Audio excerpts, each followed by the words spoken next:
All right, this is Deanna Marie, and welcome back here to the Clue Seat. And today we're going to be talking about how the prophecy is getting ready to be fulfilled. Okay, so let's get started.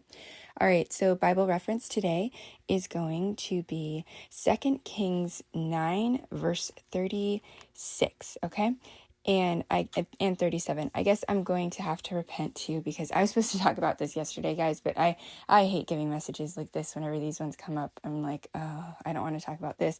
I also don't like talking about the marriage ones, but I gotta be obedient, so I'm gonna go back and do it today. So whoever needs to hear this, I hope that it gets through.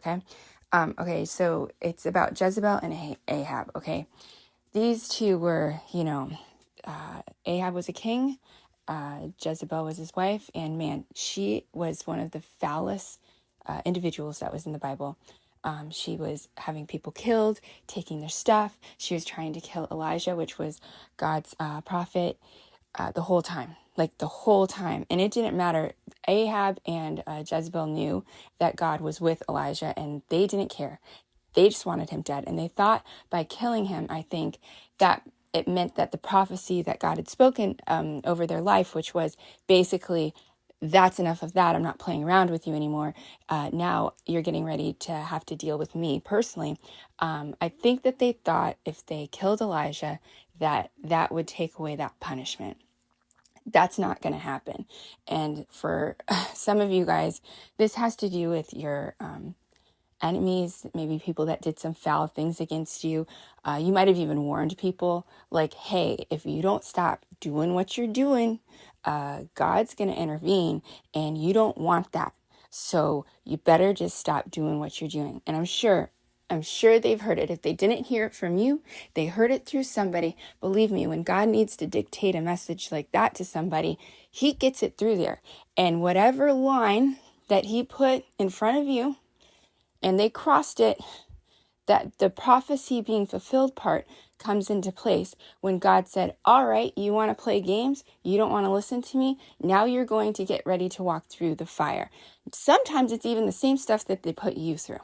Sometimes it's an even worse punishment. It doesn't matter. When God says don't cross a line, and people just basically walk over and say, I'm going to do what I want to do, well, now you're going to deal with God. And the problem is most of the time when people choose to do that, if you are sinning against people, then at least you can ask God for mercy. You can say, God, please help me. I need mercy, right? Who are you going to pray to if God's the one that's dealing out the punishment?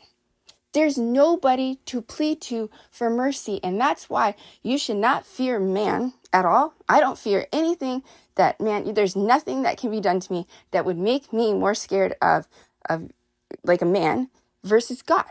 Okay. And for some of the enemies or the people that did all this stuff to you, they're going to have their prophecy be fulfilled, because Jezebel ends up being thrown out of a window, and then dogs carry off her body, eat her. And she doesn't even have a proper burial.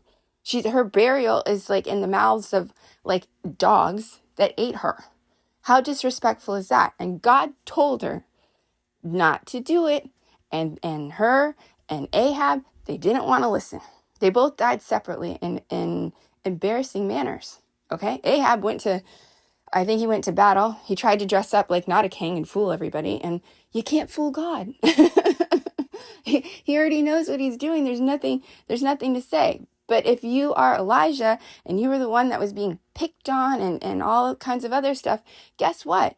You should read 2 Kings 2:9. You go and read that, because Elijah gets taken away to heaven, and he doesn't have to deal with anything anymore. He gets removed from the situation. Basically, God just puts him over here. He doesn't have to die. He's nothing. God just says, here, you sit over here. I'm going to go deal with this. You live your life. And for some of you, that's what God's telling you. He removed you from that situation. You don't have to deal with that anymore. God's stepping in. He's going to deal with it. I suggest you just sit back, don't intervene, and just don't laugh when you see it happening or anything like that, or be excited when you see the punishment that he deals out to your enemies. Be humble. But some people, they got to learn. And so now it's a learning process. You don't have to learn because you fear God. And so you're just going to go over here on the side and you're going to have your little piece of heaven here on earth. That's all your job is to do at this point. But when you see it happening, don't look. You don't have to do anything. God's removed you from that situation for a reason. You just live your life. Go do what God's asking you to do over here because this is your little piece of heaven right now. You're going to get to experience heaven on earth right now because of all of the pain, suffering, torture, all the stuff that was done to you. So you should celebrate that. And I hate giving words like that, but what needs to happen to Ahab and Jezebel, that's going to happen, okay? So anyways, like, share, subscribe, comment as always, and I will see you guys next time.